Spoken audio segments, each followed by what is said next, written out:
যেন যেন কোমর বেঁধেছি আম্মা জান, আমরা কোপার শহরে যাওয়ার জন্য কোমর বেঁধেছি, আমাদেরকে বাধা দিও না। তাই ওরে কোনো বারণ শোনে না বেটা, হাজেরা কি বা করে।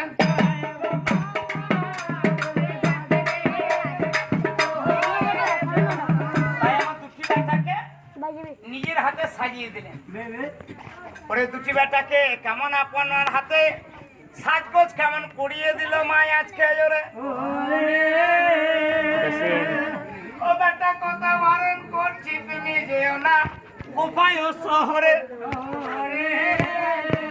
বেটারা তোমরা বারণ আমার শুনছো না কোথায়?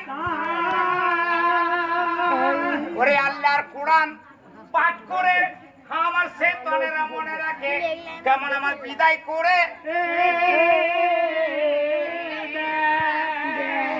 আল্লাহ তোমার হাতে দুটি বেটাকে আমি সবরেজ করে দিয়েছি আজকে যাব। আল্লাহ তুমি আমার মুখ চেয়েও, ওগো বিপদে পড়ে যদি দুটো বেটা তুমি আল্লাহ উদ্ধার করে গো। শেষ দেখা শেষ কথা, আর ওখান থেকে আর ফিরে আসবে না, স্বামীও ফিরবে না আর দুটি বেটাও ফিরবে না, ওখানে ওদের শহীদ হবে, ওখানে আমার সেই মানে মানে গোর কাপড় নেবো, ওইটাই আমার কেমন থেকে। তাই মায়ের পায়ে সালাম দিয়ে আমার মাকে সালাম জানিয়ে আমার সেই তনেরা আর মনেরা আব্বা জানার কাছে যাচ্ছে। তাই কি বলছে গো? ও রাসূল বলে বলে রে, হেলাই হেলাই হদিন যাই।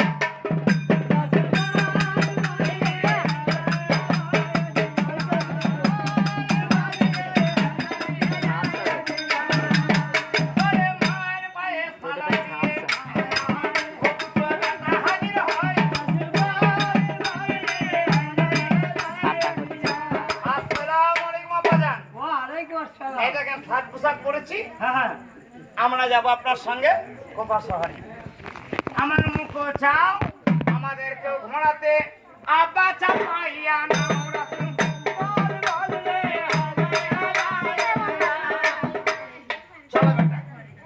তিন বাপ বেটা মিলে ঘোড়ায় চলে যাচ্ছে। কোপা শহরে যাওয়ার জন্য তৈয়ার হয়ে যায়, মারে পুরা ছুটে ঘোড়া ময়দানেতে।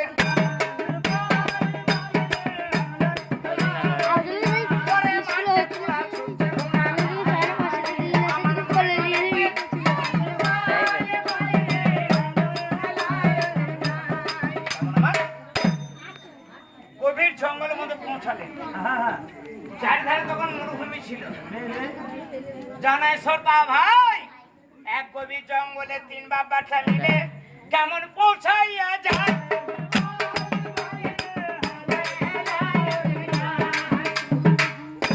দেখছে একটা কুসায়ের এক শিকারী একটা হরিণকে শিকার করে এনেছে, শিকার করে এনেছে। তাই ওরে সেই শিকারী হরিণটাকে আমার করছে জবাই।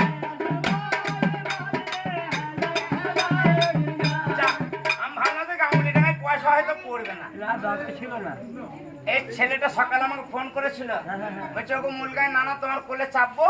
আর হ্যাঁ আমি জানি তো, যে বলিল ও মুলগায় নানা আমি তোমার কোলে চাপবো, আর আমার নানিকে আমার মাকে বলবো, আমার নানিকে বলবো 100 টাকা দিয়ে আমাকে ছাড়াবে। তোমার একটা মুখে আর একটা মুখ হবে তো ঘটতে কি?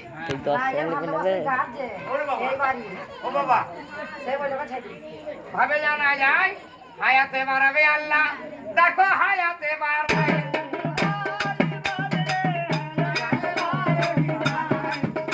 ওকে যখন আমি ডুবো তখন তো আলাদা পয়সা লাগবে। এখন উনি দিয়েছেন যাকে হন উনি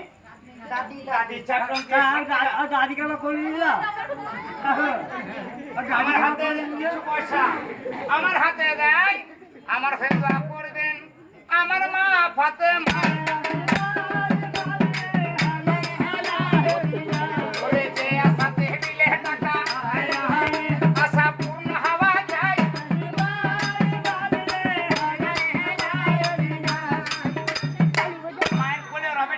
দুধে ভাতে খাবে বালা মুসিবত দূর হয়ে যাবে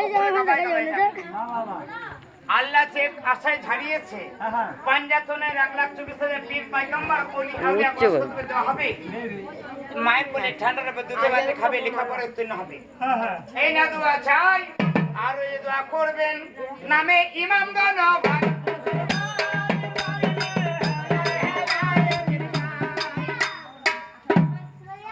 যেতে যেতে ওই সাহেবটা কেমন আমার মুসলিম